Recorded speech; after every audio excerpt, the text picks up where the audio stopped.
আসসালামু আলাইকুম এভরিওয়ান, কি অবস্থা সবার, কেমন আছেন সবাই? আজকে আমরা আলোচনা করব। আলোচনার মূল বিষয়বস্তু হচ্ছে যে আপনারা অনেকেই প্রশ্ন করেন যে বাংলাদেশ মেরিন একাডেমিতে অ্যাডমিশন কিভাবে হয়, প্রসেসটা কিরকম। তো আজকে আমার জুনিয়র ইশারুজ্জামান রয়েছে আমাদের সাথে। তো আমরা ওরে কিছু প্রশ্ন করব যেগুলোর মাধ্যমে আপনারাও কিন্তু অ্যান্সার গুলা পেয়ে যাবেন অটোমেটিকলি। তো চলেন বেশি দেরি না করে শুরু করা যাক। তো চলো ইশারুজ্জামান, তোমার ইন্ট্রোটা দিয়ে ফেলো। হ্যাঁ, স্যারকে প্রথমেই ধন্যবাদ। স্যার আমাকে তোমাদের সামনে অলরেডি পরিচয় করিয়ে দিয়েছে। তোমাদের যে অ্যাডমিশন নিয়ে ডাউট থাকে অনেক, কিন্তু তোমাদের ডাউট থাকে যে কিভাবে অ্যাডমিশন প্রসেসটা হয়, রিটেন পরীক্ষাটা কিরকম হয়, এবং আমাদের যে মেরিনের এক্সামের অনেকগুলো ধাপ থাকে এইগুলো নিয়ে কিন্তু তোমাদের অনেক বেশি কনফিউশন হয়। আর স্যারকে ধন্যবাদ জানাই আমাকে আজকের পর্বে নিয়ে আসার জন্য। আজকে আমরা তোমাদের অ্যাডমিশন টেস্ট নিয়ে বিস্তারিত আলোচনা করব। আচ্ছা ইশারুজ্জামান, প্রথমে আমার একটা প্রশ্নের অ্যান্সার দাও যে আমাদের বাংলাদেশ মেরিন একাডেমিতে যে পরীক্ষা হয় কয়টি ধাপে হয়?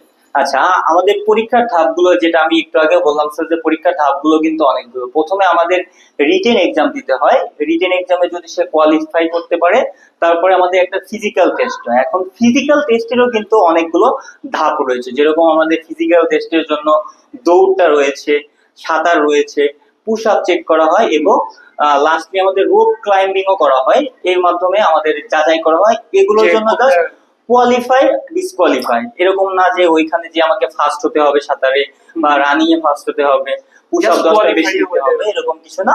ওদের একটা নির্দিষ্ট ক্রাইটেরিয়া থাকে যেটা আমাদেরকে ফিল আপ করতে হয়। যদি আমরা ফিল আপ করতে পারি তাহলে নেক্সট ধাপের জন্য আমরা কোয়ালিফাই হতে পারি। আচ্ছা, তো এখানে কিন্তু আমাদের তাহলে চারটা কিন্তু ধাপ আছে মোটামুটি। একটা রিটেন ধাপ, ফিজিক্যাল, তারপরে আই টেস্ট, তারপরে কিন্তু ভাইবা। তো তুমি যদি রিটেনটা সম্পর্কে যদি একটু শেয়ার করতা যে রিটেনে কি কি আসে। আচ্ছা, রিটেনের যে বিষয়টা স্যার, রিটেনে কিন্তু অনেকগুলো সাবজেক্টের উপর পরীক্ষা হয় আমাদের। মেরিন অ্যাডমিশন টেস্টের জন্য আমাদের ফিজিক্স, ম্যাথ, ইংরেজি, জিকে এবং বাংলা, এই টোটাল প্রসেসের মধ্যে স্যার আমি তো 58 ব্যাচের স্যার, আপনি জানেন, আপনার জুনিয়র। তো আমাদের সময় 100 মার্কের পরীক্ষাটা হয়েছিল, বাট এখন কিন্তু ওদের পরীক্ষার একটু মার্কিংটা একটু চেঞ্জ করেছে, সেটা 80 মার্ক করে ফেলেছে, এবং বাকি 20 মার্ক ওদের ভাইবার জন্য রাখা হয়েছে। তো এখন যে প্রসেসটা স্যার, সেটাই বললে হয়তো ওরা বেশি বেনিফিশিয়াল হবে। তো আমাদের ফিজিক্সের উপর হলো ফার্স্টে 20 মার্ক থাকে, আপনার ম্যাথের উপর 20 মার্ক থাকে, ইংলিশের উপর 20 মার্ক থাকে, এবং বাংলা জিকের উপর 10 করে টোটাল 80 মার্কের কোশ্চেন হয়। বাট এখানে স্যার আরেকটু অ্যাড করবো আমি, একটা ডাউট আছে। প্রত্যেকটা অ্যাডমিশন টেস্টে কিন্তু স্যার দেখা যায় যে প্রত্যেকটা কোশ্চেনের মান 1 নাম্বার, কিন্তু আমাদের মেরিন অ্যাডমিশন টেস্টের জন্য কিন্তু বিষয়টা একদম সম্পূর্ণ আলাদা। প্রত্যেকটা কোশ্চেনের জন্য 0.5 মার্ক করে থাকবে। তা এর বিষয়বস্তুটা এমন দাঁড়ালো যে আমাদের 160টা কোশ্চেনের আনসার করতে হবে, এবং এখানে একটু নেগেটিভ মার্কিংও আছে। 8টা কোশ্চেন যদি ভুল হয় তাহলে 1 নাম্বার কাটা যায়। আচ্ছা, তাহলে আমরা তো রিটেন সম্বন্ধে জানলাম। তো ফিজিক্যাল সম্বন্ধে যদি কিছু বলো। ফিজিক্যাল সম্বন্ধে তুমি অলরেডি বলে তারপরে যদি স্টেপ বাই স্টেপটা যদি বলো তাহলে। আচ্ছা, আমি আমার এক্সপেরিয়েন্সটা তাহলে শেয়ার করি। আমার অ্যাডমিশন টেস্ট যেটা হয়েছিল, তখন কি হয়েছিল, আমাদের অ্যাডমিশন টেস্টে যাওয়ার পর ওইখানে আমাদের 3টা গ্রুপে ভাগ করে দিয়েছিল। তো তখন তো আমরা টপ সম্পর্কে অ্যাটলিস্ট জানতাম না আর কি, তখন তো অ্যাডমিশনও নেই। তো আমাদের লাল ব্যাচ, হলুদ ব্যাচ এবং ব্লু ব্যাচ, এই 3টা ব্যাচে ভাগ করেছিল। এবং স্যার এটা কি বলবো, আনফরচুনেটলি না ফরচুনেটলি বলবো, আমি নিজে 4টা পেয়েছিলাম, এবং ওইখানে আমি ব্লু ফ্ল্যাগটাই পেয়েছিলাম। আচ্ছা, তো ব্লু ফ্ল্যাগটা পেয়েছিলাম। এরকম 3টা যে ভাগে ভাগ করা হয়, এখন এক একটা ভাগে এক একটা জিনিস নেওয়া হয়। একসাথে একদিনই তো ফিজিক্যাল টেস্টটা হয়। দেখা যাচ্ছে যে যেটা রেড ফ্ল্যাগ আছে, ওদের সুইমিংটা হচ্ছে, ওই সময় আমাদের রানিংটা হচ্ছে। আবার ওদের রোপ ক্লাইম্বিংটা হচ্ছে, আমাদের সাঁতারটা হচ্ছে। এরকম আসলে হয় আর কি। মেইনলি আমাদের যে ধাপগুলো আছে, পুশ আপ দিতে হয় স্যার, রোপ ক্লাইম্বিং করতে হয়, সাঁতারটা কোয়ালিফাই করতে হয়, আর রানিং এর যেটা বললাম, এই 4টা চারটা ধাপ পার করতে। এরপরে কিন্তু আমাদের আই টেস্টের একটা রিকোয়ারমেন্ট থাকে। হ্যাঁ, আই টেস্ট সম্পর্কে যদি একটু বলতা। আচ্ছা, আই টেস্টের বিষয়টা হলো, এখন মেরিনের কিন্তু আমরা জানি যে 2টা ডিপার্টমেন্ট আছে। একটা হলো মানে আমরা অফিসার ক্যাডেট হিসেবে যারা ট্রেনিং করি তাদের জন্য 2টা ডিপার্টমেন্ট আছে। একটা হলো ইঞ্জিনিয়ারিং ডিপার্টমেন্ট, আর একটা হলো নটিক্যাল ডিপার্টমেন্ট। এখন যারা নটিক্যাল ডিপার্টমেন্টের জন্য আসলে কোয়ালিফাই হতে চায়, তো তাদের জন্য আই এর যে পাওয়ারটা, সেটা 6/6 হতে হবে। এখন 6/6 মানে কি, মানে চশমা ছাড়া দৃষ্টিশক্তিটা সম্পূর্ণ সঠিক থাকতে হবে। আর যারা একটু সমস্যা আছে যে মেরিনে ঢুকতে চায় বা তাদের চোখে একটু কিন্তু সমস্যা থাকতে প্রবলেম পারে। থাকতে আমাদের মাঝে অনেকেই আছে যাদের হ্যাঁ, চশমা ইউজ করার প্রয়োজন হয়। আমারও কিন্তু অনেক ব্যাচমেট ছিল যারা চশমা ইউজ করতো। যারা আপনাদের সিনিয়র ব্যাচে Senior অনেকে ছিল, senior আমাদের ছিল। সিনিয়র আচ্ছা। স্যাররা, তো তারাও কিন্তু ব্যবস্থা করতো। তাদের জন্য কিন্তু আবার নটিক্যাল ডিপার্টমেন্টে তারা কোয়ালিফাই Best. করতে পারবে না। তাদের জন্য মানে যাদের চশমা ইউজ করতে হয়, যাদের 6/12 আছে, তো তাদের জন্য ইঞ্জিনিয়ারিং ডিপার্টমেন্টের জন্য তারা কোয়ালিফাই করতে পারবে। ওদের জন্য আবার আই টেস্টটাও যখন হবে তখন ওই চশমা নিয়েই আই টেস্টটা করা হবে। আমরা তো আই টেস্ট সম্পর্কে মোটামুটি জানলাম, তো এর পরের যে ধাপটা এটা কিন্তু খুবই ইম্পর্টেন্ট, যেটা কিনা ভাইবা।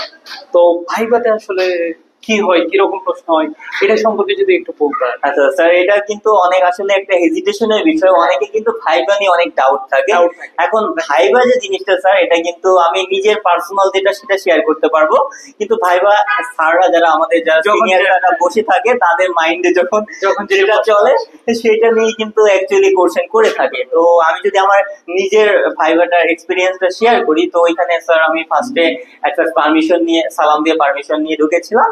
তারপরে বসার পর ওনারা আমার নাম জিজ্ঞেস করেছিল, আমার বাবা মা কি করে এটা আমাকে কোশ্চেনটা জিজ্ঞেস করেছিল। তো লাস্টলি তখন আমাদের এটা যখন কনভারসেশন হয়, তো স্যার এখানে একটা ফানি কনভারসেশন হয়েছিল অ্যাকচুয়ালি। যদি share করো একটু। অবশ্যই শেয়ার করছি যে আমি তো স্যার মানে আমার দেশের বাড়ি তো পাবনাতে। তো আমাকে জিজ্ঞেস করেছিল যে তোমার দেশের বাড়ি কোথায়। তো তখন আমি বললাম যে আমাদের দেশের বাড়িটা পাবনাতে। তখন আমাকে জিজ্ঞেস করলো যে পাবনা যে একটা মেরিন একাডেমি আছে এটা কি তুমি জানো? তো আমি বলছি জি আমি এটা জানি। এটা কোথায় অবস্থিত এটা জিজ্ঞেস করলো, আমাদের এরিয়ায় যেটা ছিল সেটা আমি বললাম। তারপরে আমাকে জিজ্ঞেস করলো যে পাবনা একাডেমি কমান্ডেন্ট কে, এটা কি জানো কিনা। এখন স্যার বিষয়টা আপনি বুঝতে পারছেন যে আমি কমান্ডেন্ট সম্পর্কে তো কোনো আইডিয়া নাই। তখন তো আইডিয়া থাকার কথাও না। বাস কমান্ডেন্ট বলতে যে কি বোঝায় এই জিনিসটাও তো আমি জানি না।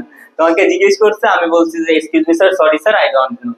পরে আমাকে জিজ্ঞেস করেছে যে তাহলে তুমি কি পাবনা মেরিন একাডেমিতে কখনো গিয়েছো বা ওর আশেপাশে গিয়েছো? আমি বলছি যে না। মানে এটা হ্যাঁ, ডিরেক্টলি না বলে যে ফর্মালি না বলেছে যে অনেস্ট একটা অ্যান্সার দিছো যেটা হ্যাঁ। গ্রহণযোগ্যতা পায় আর কি।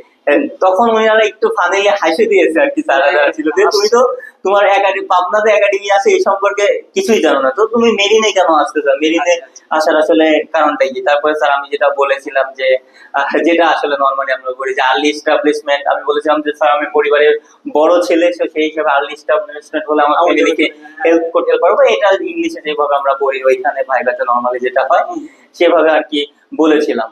তো ওইখানে আমি তারপর আমাকে বলেছিল যে এক্সট্রা কারিকুলামের কোনো কিছু অ্যাচিভ করেছো কিনা। তো এইখানে স্যার একটা ফানি মোমেন্ট আছে। তো কারিকুলামে অ্যাচিভ করেছে না, ওইখানে আমি বলেছিলাম যে আমার তো স্যার হলো মানে 2016 থেকে 18 পর্যন্ত, ক্লাস 8 থেকে 10 পর্যন্ত বাংলাদেশে কিন্তু একটা প্রতিযোগিতা হয়, সৃজনশীল মেধা অন্বেষণ প্রতিযোগিতা। তো ওইখানে আমি 3 বারে টানা চ্যাম্পিয়ন হয়েছিলাম আমাদের উপজেলা পর্যায়ে। ওইটা আমি বলেছিলাম। তো ওনারা ফানিলি একটা আমাকে অ্যান্সার দিয়েছিল, তাহলে তো তোমার এই সেক্টরে কেন এসেছো, তোমার তো সায়েন্টিস্ট হওয়া উচিত। তখন আমি আর কি বলবো, তখন আর আমি অনেস্টলি কোনো অ্যান্সার দিতে পারি নাই আর কি। তখন আমি বলছি যে স্যার এরকম কিছু না, আমি তো তারপরে স্যার মেরিনে এই যে আর্লি এস্টাবলিশমেন্ট এইগুলোর জন্য স্যার আমি মেরিন সেক্টরে আসলে গ্রহণ করতে চাই। আমরা কিন্তু মেইনলি ভাইবার যে জিনিসটা পাচ্ছি বন্ধুরা, এটা কিন্তু তোমার দেখা যায় যে ভাইবাতে যখন স্যারের মনে যেটা আসবে সেটা কিন্তু মূলত বলে দেওয়া হয়। তারপরে স্যার ওদের জন্য আমি একটু বলতে পারি যে আমার ফ্রেন্ডদের গুলো শেয়ার করতে পারি। দেখো আমার ভাইবাটা কিন্তু নর্মালি গল্পের মতো হয়েছিল, বাট সবার ভাইবাটা কিন্তু গল্পের মতো হয় না। যেরকম নর্মালি যে কোশ্চেন গুলো হয়, নর্মালি তোমাকে ঢোকার পর তোমাকে ইন্ট্রোডিউস ইয়োরসেলফটা জিজ্ঞেস করতে পারে, আবার তুমি কেন মেরিন প্রফেশনটা চয়েস করছো এটা জিজ্ঞেস করতে পারে, যেটা আমাকেও মানে কোনো না কোনো গল্পের মাধ্যমে হলেও আমাকে নর্মালি কিন্তু করেছিল আর কি। তারপরে তোমার মেরিন সেক্টর সম্পর্কে যে আইএমও সদর দপ্তর কোথায়, আইএমও জিনিসটা কি, এসটিসিডব্লিউ কি, যেগুলো মেরিনের মার্পল কি, এগুলো নিয়ে হালকা পাতলা যেগুলো কোশ্চেন, পূর্ণ রূপটাকে ওরাও তো জানে যে আমরা এখনো এই প্রফেশনটাতে আসেনি। স্যাররা তো অবশ্যই অনেক ট্যালেন্টেড, অলরেডি তারা অনেক বড় কিছু অ্যাচিভ করে ফেলেছে, আমাদেরই তো সিনিয়র। আচ্ছা, সেই তো কোশ্চেন করতে পারে আর কি। তো আমাদের কিন্তু মূলত বন্ধুরা আমরা কি কি পাইলাম, একটা হচ্ছে রিটেন টেস্ট পাইলাম, তারপরে ফিজিক্যাল টেস্ট, তারপরে আই টেস্ট, তারপরে ভাইভা। আমার মনে হয় যে তোমাদের অ্যাডমিশন নিয়ে আর কোনো প্রশ্ন থাকার কথা না। আর তোমরা আচ্ছা, তোমাদের যাদের এই সংক্রান্ত আরো কোনো প্রশ্ন থাকতে পারে বা আরো প্রশ্ন আছে, তারা কিন্তু আমাদের পেজে তোমরা কমেন্ট করতে পারো, পেজটা শেয়ার করে দিতে পারো, তোমার যাদের ফ্রেন্ড সার্কেল আছে তাদের ভিতরে শেয়ার করে দিতে পারো, তাহলে কিন্তু সবাই জিনিসটা পেয়ে যাবে। অবশ্যই স্যার। তো পরবর্তীতে এরকম আড্ডা আরো বেশি হবে, আরো অনেক হবে। তোমরা যুক্ত থাকো আমাদের সাথে, ইনশাল্লাহ দেখা হবে পরবর্তী পর্বে। ওকে, আল্লাহ হাফেজ।